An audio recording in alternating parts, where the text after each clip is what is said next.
15 अगस्त से 24 घंटे पहले बॉर्डर पर वायुसेना अध्यक्ष का बड़ा बयान। लद्दाख में वायु सैनिकों को पूरी तरह से तैयार रहने को कहा।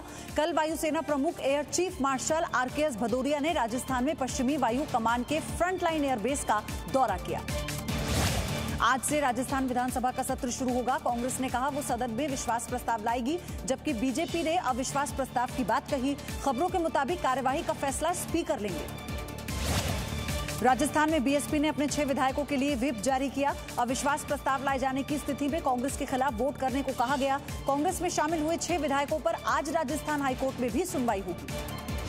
राजस्थान विधानसभा सत्र से पहले मुख्यमंत्री अशोक गहलोत और सचिन पायलट की मुलाकात हुई। अशोक गहलोत ने कहा जो बातें हुई उन्हें भुला दे। सचिन पायलट ने 6 साल के प्रदेश अध्यक्ष कार्यकाल के लिए मुख्यमंत्री और सोनिया गांधी का आभार जताया। इजराइल और यूएई के बीच राजनयिक संबंध बहाल करने के लिए ऐतिहासिक समझौता। अमेरिकी राष्ट्रपति डोनाल्ड ट्रंप ने की मध्यस्थता। कहा आज बड़ी सफलता मिली। इजराइल ने वेस्ट बैंक इलाके पर कब्जा करने की योजना को टाला। स्वतंत्रता दिवस की पूर्व संध्या पर आज शाम राष्ट्रपति रामनाथ कोविंद का देश के नाम संबोधन होगा। शाम 7 बजे प्रसारण होगा। फ्रांस से 5 रफाल लड़ाकू विमान भारत आने के 15 दिन बाद पाकिस्तानी सेना की ओर से पहली बार आधिकारिक बयान आया है। पाकिस्तानी सेना के प्रवक्ता ने कहा कि भारत चाहे 5 रफाल ले आए या फिर 500, उसे कोई फर्क नहीं पड़ने वाला। टर्की के राष्ट्रपति एर्दोगन की भारत के खिलाफ बड़ी साजिश। भारतीय मुसलमानों को कट्टरपंथी बनाने के लिए खुफिया एजेंसियों को फंड दिया। आईएसआईएस आतंकियों की मदद लेने का भी मंसूबा शामिल। भारतीय सुरक्षा एजेंसियों ने लिया संज्ञान।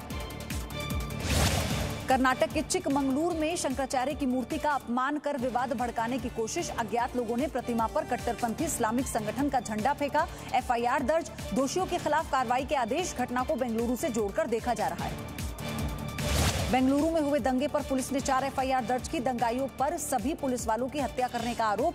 गुरिल्ला युद्ध जैसी तकनीक का इस्तेमाल। पुलिस के मुताबिक दंगे के वक्त 800 से ज्यादा लोग घातक हथियार के साथ मौजूद थे। सुशांत सिंह राजपूत की मौत पर सीबीआई जांच का फैसला अगले हफ्ते। कल मामले से जुड़े सभी पक्षों की दलीलें पेश की। बिहार सरकार ने कहा रिया की याचिका का कोई मतलब नहीं, सीबीआई को दी जा चुकी है जांच। सुशांत सिंह राजपूत मामले में ईडी ने सुशांत के टैलेंट मैनेजर रही जयंती शाह से करीब 12 घंटे तक पूछताछ की। जानकारी के मुताबिक जयंती से एक प्रोजेक्ट में पैसे के लेन देन को लेकर पूछे गए सवाल। नरेंद्र मोदी सबसे ज्यादा दिन तक रहने वाले गैर कांग्रेसी प्रधानमंत्री बने। इससे पहले यह रिकॉर्ड पूर्व प्रधानमंत्री अटल बिहारी वाजपेयी के नाम था। वाजपेयी 2268 दिनों तक देश के प्रधानमंत्री थे। लखनऊ के बहुजन समाज प्रेरणा केंद्र में मायावती की मूर्ति को लेकर चर्चा। मायावती ने ट्वीट कर कहा भ्रम ना फैलाएं, प्रेरणा स्थल में ही दूसरी जगह पर लगाई जा रही है मूर्ति। जातिवादी मानसिकता को लेकर भी सवाल। 16 अगस्त से शुरू होगी माता वैष्णो देवी यात्रा। सरकार ने जारी किए दिशा निर्देश। फिलहाल सीमित संख्या में श्रद्धालु दर्शन करने के लिए पहुंच सकते हैं। आरती में श्रद्धालु नहीं बैठेंगे। 10 साल से छोटे बच्चों को भी इजाजत नहीं। जम्मू कश्मीर में 14,700 फुट की ऊंचाई पर स्थित पवित्र कैलाश कुंड झील की तीर्थ यात्रा रद्द की गई। कोरोना वायरस के चलते फैसला किया गया। पहले इस यात्रा को 10 दिन से कम कर 3 दिन किया गया था। कोरोना वायरस से संक्रमण से मौत के मामले में भारत चौथे स्थान पर। महामारी से भारत में अब तक 47,033 लोगों की मौत। डब्ल्यूएचओ ने 4 से 10 अगस्त के बीच आंकड़े जारी किए। पिछले 24 घंटे में देश में 66,999 नए संक्रमित मिले। देश के उत्तर और पश्चिमी हिस्सों में आज और कल भारी बारिश की आशंका। दिल्ली के अलावा हिमाचल, उत्तराखंड, पंजाब, हरियाणा और राजस्थान के लिए मौसम विभाग का अलर्ट। लोगों को सावधान किया गया। बाढ़ से बिहार के 16 जिले प्रभावित। राज्य के 77 लाख से ज्यादा लोगों पर बाढ़ का असर। बचाव की 23 टीमें तैनात। राज्य सरकार की ओर से सामुदायिक रसोई और राहत शिविर का इंतजाम। मध्य प्रदेश में बाढ़ के हालात। मौसम विभाग ने 8 जिलों में ऑरेंज और 15 जिलों के लिए येलो अलर्ट जारी किया है। इलाके की नदियों में बाढ़ का पानी। प्रशासन चौकस। यूपी के ग्रेटर नोएडा में छात्रा सुदीक्षा भाटी के लिए कैंडल मार्च। लोगों ने किया इंसाफ दिलाने के लिए कैंडल मार्च। पिछले हफ्ते सुदीक्षा की मौत हुई थी। छेड़खानी के बाद बाइक का संतुलन बिगड़ा था। दिल्ली में एक व्यक्ति पर बेटी को 40,000 रुपए में बेचने का आरोप। दिल्ली महिला आयोग ने बच्ची को बचाया। पिता ने कहा बच्ची के लिए दवा खरीदने के लिए नहीं थे पैसे, इसीलिए उठाया ये कदम।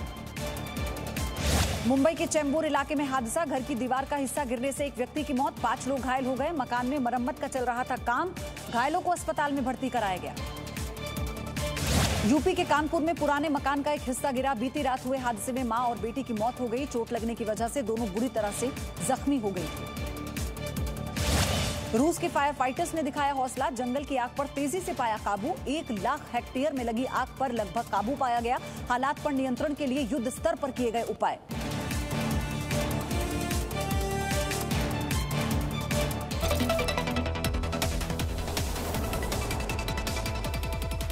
Presenting B News app, available on Google Play and App Store. Download it now.